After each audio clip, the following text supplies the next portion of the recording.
Hey, welcome to a very special episode of Film Fanatics. My name is Dan. My name is Justin. And I'm Joe.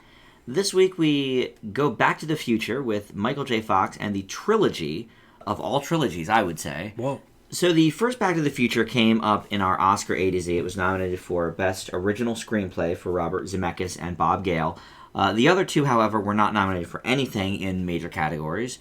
But as fans of the whole set, we said, you know what, let's just make it a whole minisode, talk about all these movies, not to mention that we are upon the 30th anniversary here of the film's release. We've actually passed the 30th anniversary of the release, but we are coming up on the 30th anniversary of when the movie actually takes place. It's October of 1985. So sort of right in between there. And so we figured, why not? Don't forget, Dan, we're also in the and year we're of the future. You're right. You know. So we had to do two as part of it because they go to 2015. You're absolutely right. So you got to include that. So yeah, we're kind of right in the thick of things here this year with Back to the Future stuff. So why not make it a whole trilogy? And so we're going to talk about each movie, sort of basically what we do on the regular show, just kind of give you a brief synopsis. We'll each give our reviews and then have a little bit of discussion about the film. So the first Back to the Future does take place, like I mentioned, in 1985. Michael J. Fox plays Marty McFly, a high school student who has kind of a good thing going. He's got a really nice girlfriend. He plays the guitar in this band that is not very successful at the school talent show. But his family has some problems. His dad is basically bullied by his boss, who turns out is a former bully of his in high school. But Marty is also friends with Doc Brown, played by Christopher Lloyd, and he's an inventor who invents a time machine. He calls Marty down to the Twin Pines Mall at 1:15 or so in the morning and demonstrates said time machine. You know, a whole bunch of other things happen. The Libyans are there to sort of get Doc Brown for stealing their plutonium. What a twist. So Marty ends up getting in the car to avoid the gunfire, this DeLorean that goes back in time, and he guns it to 88 miles per hour, which is the magic number, to take you back in time, and he goes back 30 years, 1955, to the day that Doc Brown actually invented the flux capacitor, which makes time travel possible. So in the 50s, he meets up with his father, and he also meets up with his mother, who turns out to have a crush on him, thinks his name is Calvin Klein because of what's written on his underwear. Basically, he has to try and make his mom fall in love with his dad. He meets up with the doc there, and they sort of come up with a plan to do this, and hilarity ensues, etc., etc. This is one of my all-time favorite movies. It's number 2 on my list, behind only The Wizard of Oz. I saw this movie for the first time in theaters in 1985. We actually went 3 times to see it. It was the thing to do. Movies were cheap back then, so we went pretty much all summer.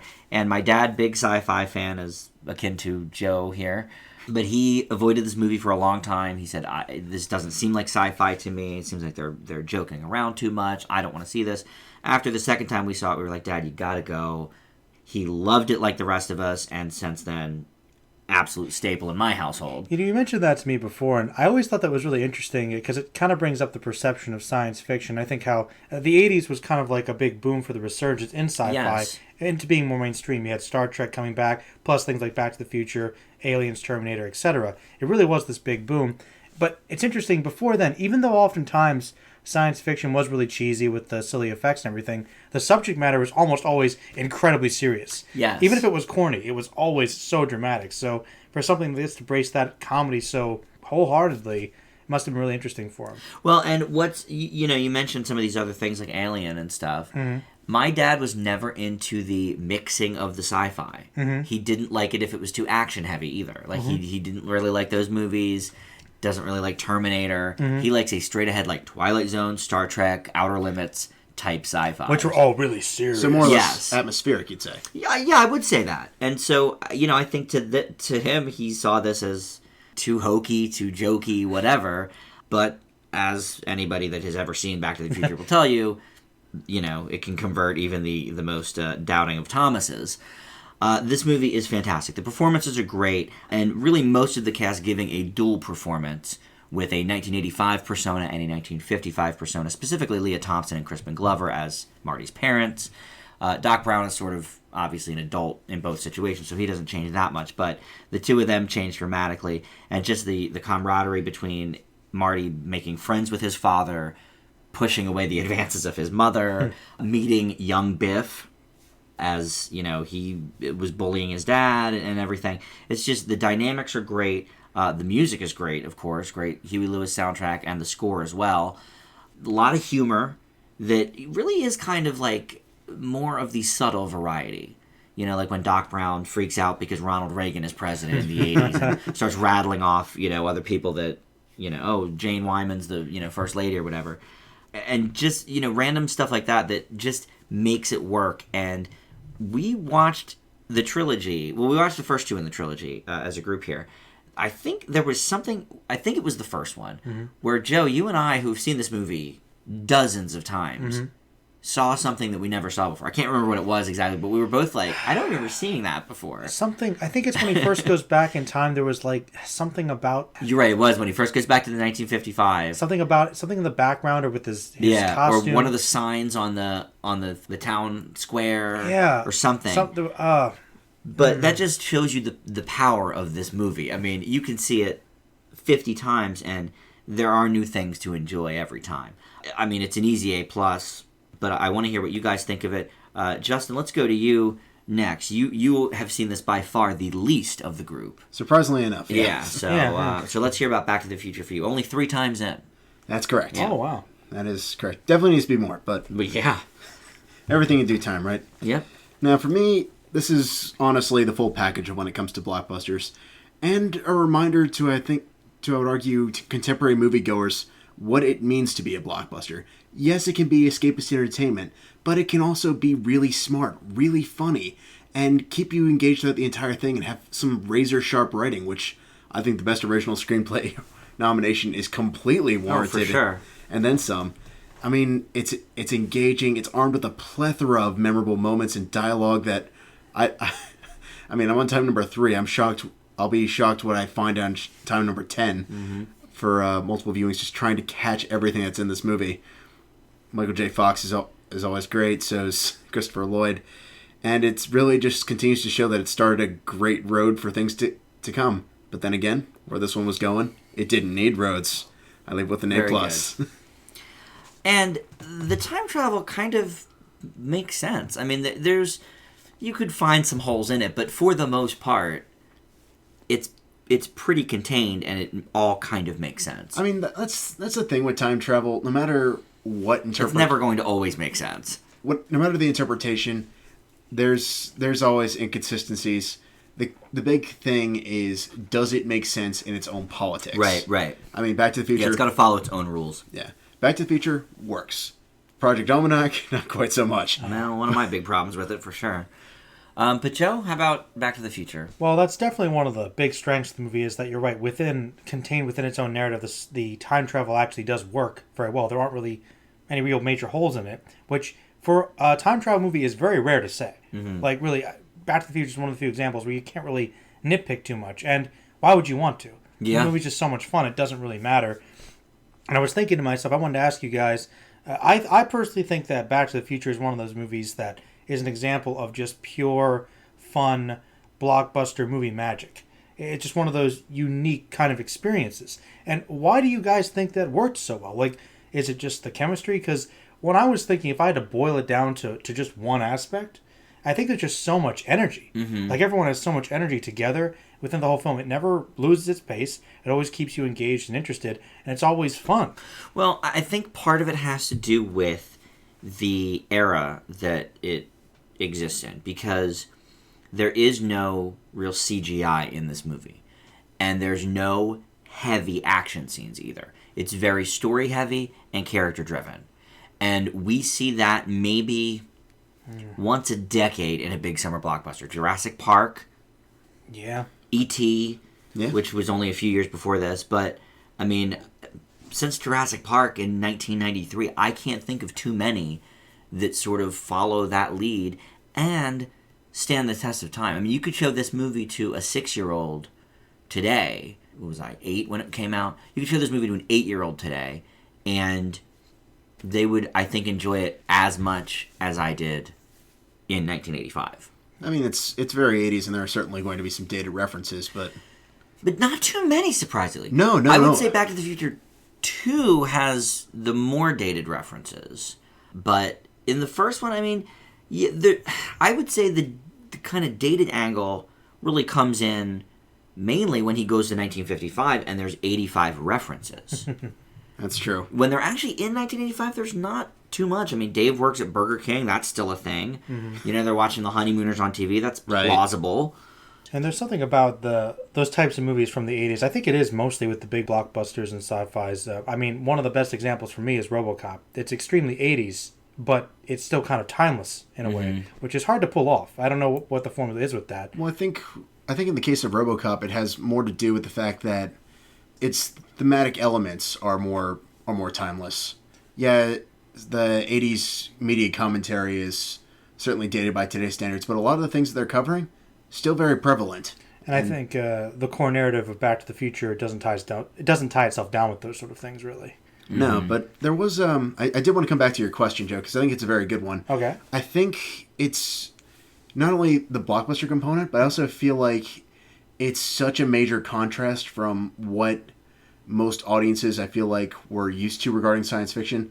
I mean, you think in the early ages of science fiction, you have Star Trek, which is very atmospheric. You have Doctor Who, which is also very atmospheric. You have Star Wars, which kind of takes it on a more adventure angle, but there's also some deeper themes there too if you're looking. Then you have Back to the Future, which is approachable. It's down to earth, yet it's also exciting at the exact same time, and it's open to almost all audiences, which I think is really in a league all its own. Well, I feel like there is a certain type of blockbuster, and I think James Cameron's capitalized on this too. But Back to the Future has a storyline which is so universal because it's so simplistic, approachable, and human at its core. Yes. And I think with all the bells and whistles around it, I think that core is incredibly fresh. And that's why it continues to be so relevant today. So, I mean, what do you think I gave it? I mean, you know. It's obviously an A+. I mean, and no, Back to the Future is like one of the great movies. I've always loved it. Yeah. Though I haven't watched it as much in a long time, but it's easily an A+. It's a fantastic movie. There's really nothing wrong with it. Well, and no, there really isn't. And, you know, you hit on it, though, with the characters being universal and the whole themes being universal, but the characters themselves are funny and quirky to a point, but they are very realistic and relatable, and specifically Marty,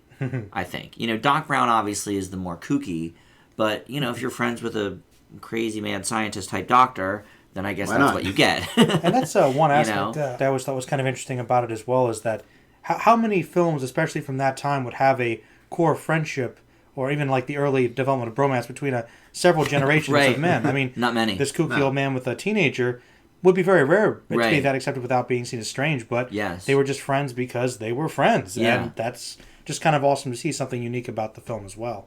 That's true. That's a good point. And I don't know, it's interesting. I think that unlike a lot of science fiction before it, it doesn't have quite as heavy, thought-provoking, deep themes that are supposed to blow your mind constantly, which made it more approachable.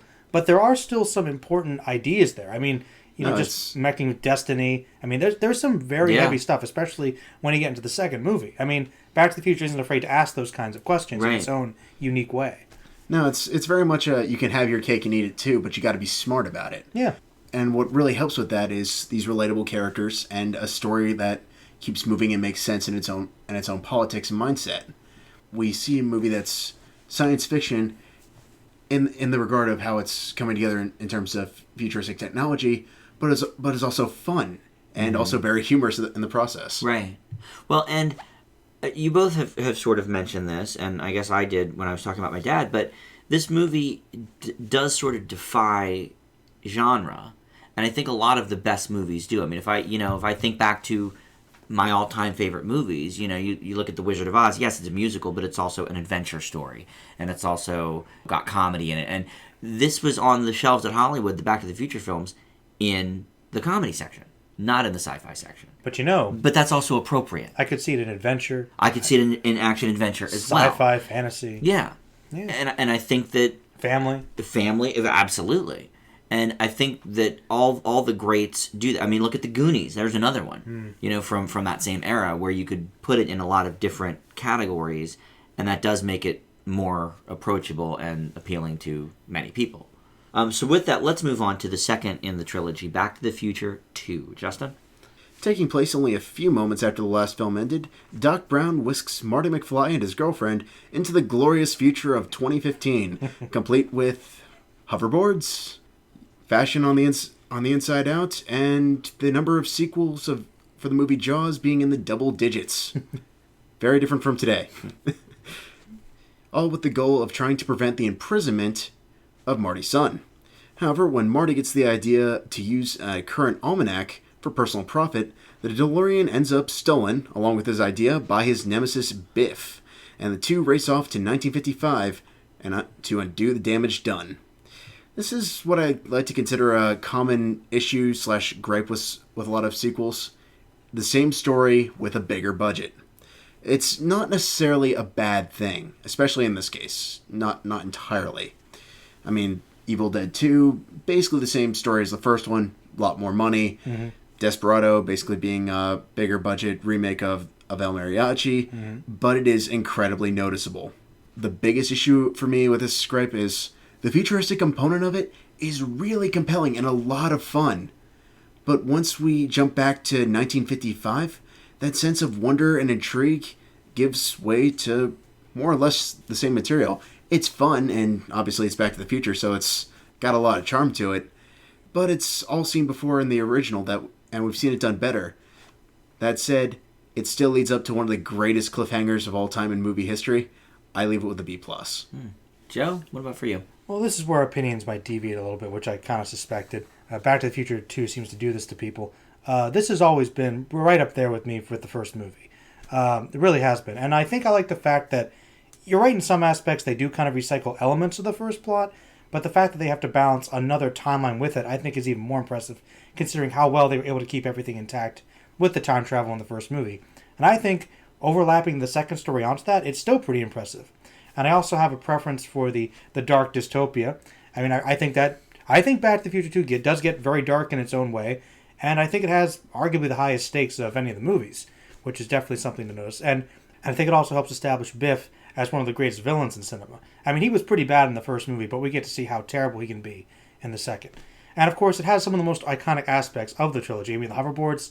You can't have mentioned Back to the Future without hoverboards. Certainly not this year, no, 2015. Not this year. And I mean, and hey, people still talked about it. And there's, I just love a lot of the parody and a lot of the commentary about cinema. I think a lot of it is prevalent, and to today, actually, it's kind of scary. But most of the great science fiction predicts things like that. And Back to the Future 2 is another example. I do agree that there are some elements that are recycled which are noticeable when they go back in time, which does bother me a little bit, but not as much as you, Justin. I think it's almost as good as the first movie. I leave it with an A. Okay. Justin, let me ask you this. How many times have you seen this one? This will be time number 2. Okay. See, I'm sort of in between you guys, but only as a first or second time viewer would I agree with Justin. When I first saw Back to the Future 2, I was very disappointed with it. So, Joe, I can't agree that I've always held it up in such high esteem because the first one is so iconic and so amazing. When the second one came out, I was only a couple years older. I was, 11 or 12. And it is a little bit heavier, Joe, like you mentioned. There's a lot more going on. It's not as popcorny fluffy as the first one, for sure. Not quite as fun. Yeah, and so as a kid, I was like, this isn't the Back to the Future I remember. However, obviously this was another one that was on in my house a lot, with really all the trilogy was. And the more we watched it, the more my brothers and I were like, you know what? This actually is a really solid movie as well, but in a different way. Sort of like you mentioned, Joe, I do think the stakes are certainly the highest that they are in the entire franchise, because you've got, really the fate of everything. Everything. The entire town, and then some, I'm sure, with this. And Biff, yeah, he's a jerk in the first one. He's a bully. But, I mean, here he is evil. And Justin, I do have to say, yeah, I guess they recycle a little bit from when they go back to the 50s. But they also don't spend all that long there because of all the multiple timelines. He goes back to alternate 1985, and then he has to go back, to the other place. And then he's got to go for... It's a lot of back and forth, which, again, timeline is still consistent. The time travel still makes sense. Which is still really impressive. Which is amazing.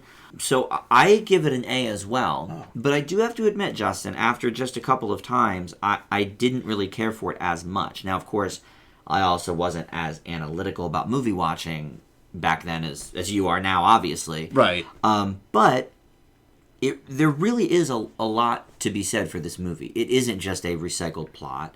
And really, I don't think it's that recycled plot-wise anyway, because in the first one, he's trying to get his parents together. He's trying to remain in existence. In this one, he's trying to avenge his father's death, and, you know... And I'd also argue that's probably one of the bigger issues. Yes, the stakes are higher, but it's also, I would argue, trying to do a little too much.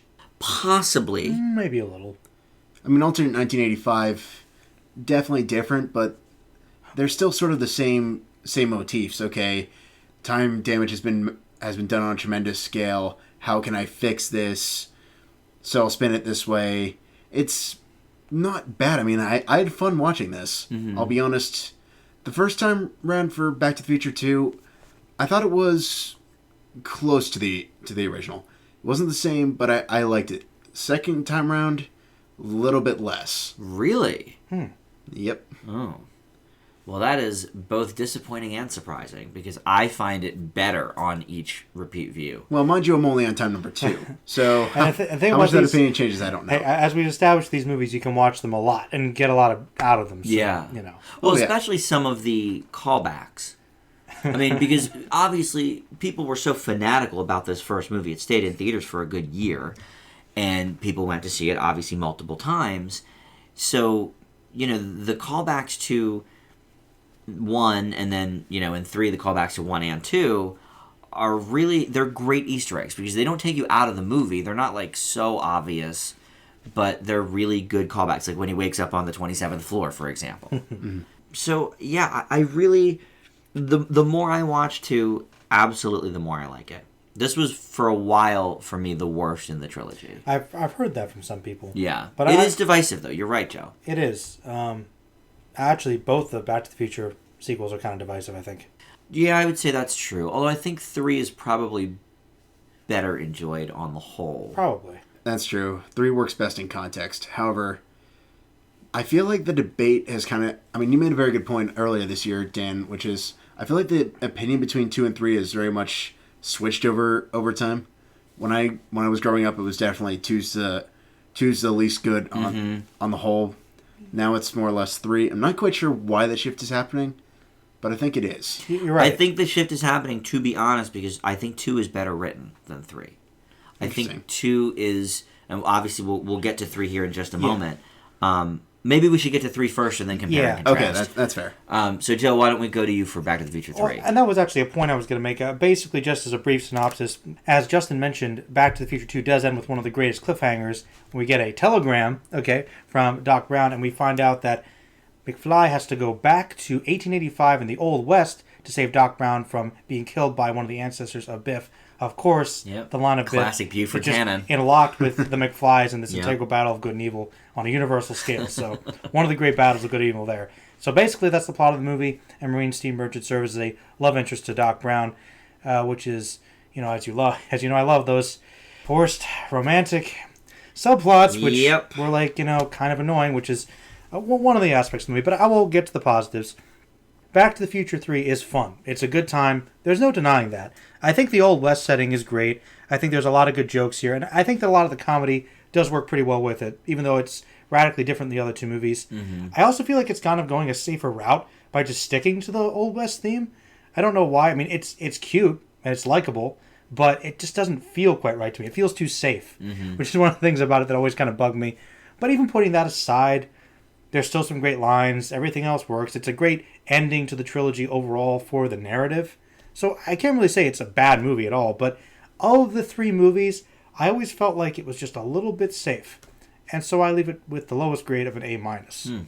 I am with you, and I think that is why the tides have maybe turned on this, because I feel like 2, when it first came out, was a little bit surprising to people that it wasn't as good as the first one. And so this one, which came just a year after, they filmed them at the same time, I think people were like, okay, this is more of the Back to the Future kind of that I remember, because it is a bit more contained than 2. Like Justin said, 2 does try to do a lot, Personally, I think it does it very well, but 3 is quite the contained story. And if you're going to talk stakes, it's certainly the lowest, I think, of the 3. True. But it is still fun. Yeah.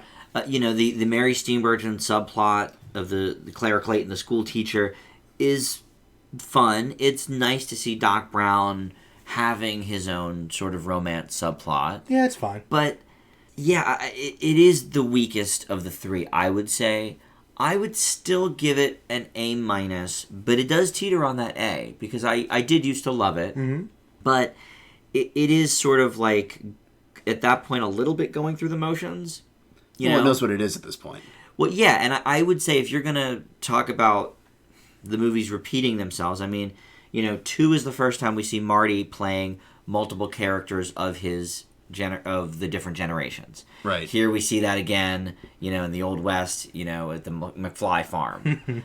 We see, obviously, Strickland comes back as the moderator of the town fair, instead of the principal. Which was pretty good. Which was fine, and ZZ Top is the house band, which was, brilliant. But yes, I would say of the 3, it's not only the safest, but it is the most sort of forced, I guess, because of the romance, because of certain other elements. I don't want to say it because it's still Back to the Future. Yeah, but it's still a great movie. It's the movie that I would say is the most generic. Yes, I agree. The train chase at the end is fun. The train chase was awesome. Great twist with that. I agree. When all is said and done, it is the safest of the 3. So I will leave it with an A-. Justin?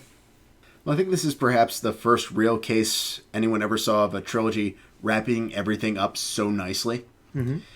Much like 2, it introduces a new element. Instead of the future, we're going back to the West. But unlike 2, where I think it also gives it a little bit of advantage over 2, is it sticks with it, and it tries to do something with it. If 2 had been consistent with going to the future, would have totally been on board. Wanted to see where that was heading with even more. But instead, it's there for 30 minutes, and then you would never see it again. So for you, you would have liked it if they'd stayed in the future more in 2. No, I thought the future element of 2 was by far the most interesting component of it. Well, I'd agree that's probably so, but I liked the other storyline too. There's a lot going on. I actually don't. You don't like the future? No, not that I don't like it, but to say the most compelling, I think the most compelling is probably alternate 1985. But continue on 3, Justin. But I still feel like there's a lot of really great in-jokes. Love the Clint Eastwood thing going on. And I also like that we do see a little bit more of a complicated character arc. We see Doc Brown go from ambitious about time travel to incredibly cynical. Possibly even a representation of the franchise itself possibly going a little bit too far with these effects-heavy elements from 2. It's a little bit by the numbers, maybe, but like I said, I also feel like this is one that's... It knows what it is because of the last 2 establishing themselves so well. And I'll be honest, the Mary Steenburgen arc didn't bother me that much. I mean, we needed someone to sort of snap Doc Brown out of his cynicism. I feel like in that regard it works. I'm not saying it's the greatest love story ever told, but it's okay for what it is. I was all right with it. I live with an A. Wow, I knew it. Yeah, I mean, I was with you again, Justin. After the first few views of this, is this time number 2 for this as well? Correct. Yes. Hey, Justin, you want to? This bums me out, though. Can I just say, Go on, Dan. Just the fact that you're so into movies and it's been your life, and don't give him a hard time. You've seen some of these movies that I've never even heard of 10 times. How many times did you see Rocket Man? Rocket Man. Oh no, boy. Not right? Rocket Man. At least 40. And see, that is depressing to me. Okay, that Come on, Joe. That is. I was a stupid not kid. to rag on you, but that is depressing. I didn't know you watched it 40 times. That's a depressing statistic. Hey, I watched Half Past Dead like 4 times. Okay? No, I'm all right with that. I'm all right with that. But okay. Rocket Man 40, Back to the Future 1 until we started doing this podcast, unacceptable to me. And on a slightly unrelated note, just to Go on. make Justin feel okay about his A, more okay. This might be interesting. No, I'm fine with his A. No, his A is good. Yeah, I'm okay with that grade as well. But I thought it'd be interesting to note that when I was a kid, the third one was my favorite. Mm-hmm. Actually, Any reason why? My guess is the Old West stuff, the cowboys. On the basic level, I think I actually thought Christopher Lloyd was the funniest in this one as a kid. He is very funny in this movie. Which I think might be a strength of the movie. It is definitely a Doc Brown more centric movie, which is a plus. I think one of the best things about it. But yeah, I think as a kid, I think the train stuff too, I did like it the most. Okay. Interestingly. This was certainly a close second for me growing up. Absolutely. I very much enjoyed 3. I also saw that one 3 times in theaters. It's a lot of fun. It is. I'll tell you the other thing I liked that I wasn't expecting to like is we're actually working with 2 separate Doc Browns in this movie. I thought that's true. I thought that was a really cool element. I mean, even if the 1955 one was only really there for about 20, 30 minutes, loved some of his gags. I thought the organ thing was hysterical. Yeah, that's good. I mean, I do like seeing how they took the callbacks from the first 2 and westernized them to make them plausible in the 50s, like when he makes his model, and that kind of thing. But yeah, I would say the Mary Steenburgen thing is just... I can't say it's like tacked on, because obviously it's a huge plot component, and you do need a reason to... What happens in the conclusion, you need a reason for that to sort of spark in Doc Brown. True. It's very taken for what it is. But it is pretty generic when it comes down to it. I mean, like, it's fine. I would say. It's fine, but there is something about it that just kind of bothers me. Like, to me, if I had to rank these storylines in this one, the romance is pretty far down, lower tier. Yeah, it's definitely lower tier. Well, I'll tell you what. I actually saw part of Back to the Future 3 when I was younger in parts, and one component that stuck out to me is they have an interesting component with Mary Steenburgen at first, because Marty obviously talks about the legend of her character, and Doc is horrified when it comes to this realization, and then they never really come back to it. I guess that's true. That is true. But that didn't bother you. As a kid, it bothered me. As an adult, it's still there, but at the same time, it's not the most crucial element of this movie. Obviously, it's a matter of the main storyline is how can we get Doc Brown back to the present. Right. Well, and Marty. No, he can stay on the West. Yes, he can stay on the Old West. Yes. Let's also get Michael J. Fox back to the present. He's got to make Doc Hollywood. That is true. That's true. All right. Well, yeah. I mean, for me, it's easily one of the great trilogies. Oh, now it's not the greatest, Dan. You started off with the trilogy. Well, now one of. Toy Story is the trilogy, but it's soon to not be a trilogy. So I guess the quartet. I guess for me, Back to the Future is the trilogy, but only because Toy Story is doing a 4th. So yeah, because for me, all 3 of the Toy Story movies are A+. There's no other trilogy that even comes close to that for me. Not even. But I mean, this A+, A, and A- is not bad for sure. No, not at all. To be fair, I mean, if I didn't have to be so critical, I would have given them all A+. To be fair, I would have too. But I considered it. All things being realistic, they're not all the same. No, they're not. They're not exactly the same. Although as Justin has said, not all A pluses are created equal. Correct. It's true. Or Fs for that matter. Or Fs. Yeah, that as well. Probably more commonly phrased, unfortunately. But you're right. I was paraphrasing. You're right. But all right, so that is going to do it for the Minisode. Thanks so much for listening. We do have another Minisode coming up very soon, and that is the 2-year anniversary show. We're going to tackle a few different fun lists for that, and then of course our regular shows coming at you weekly. You can join us on the Facebook group at Film Fanatics with an exclamation point there. The Twitter is at Film Fanatics Pod, and of course you can subscribe to the YouTube channel, close to 100 subscribers, gentlemen. So we're getting there. Wow. So congratulations to us for that. Hopefully we'll reach that milestone very soon, and you can be a part of that if you have not subscribed yet. So thanks so much for listening, and we'll see you back here next time. Bye.